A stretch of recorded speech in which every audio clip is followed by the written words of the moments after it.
Hello, question number 54, revise again.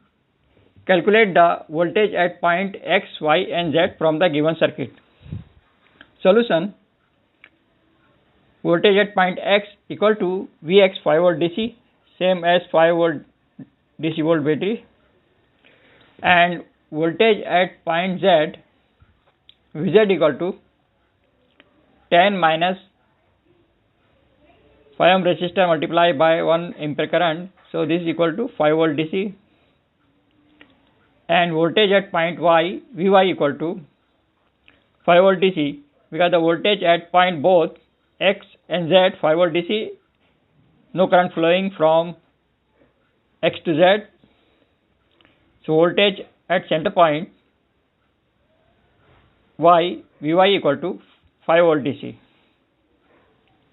Okay, thank you.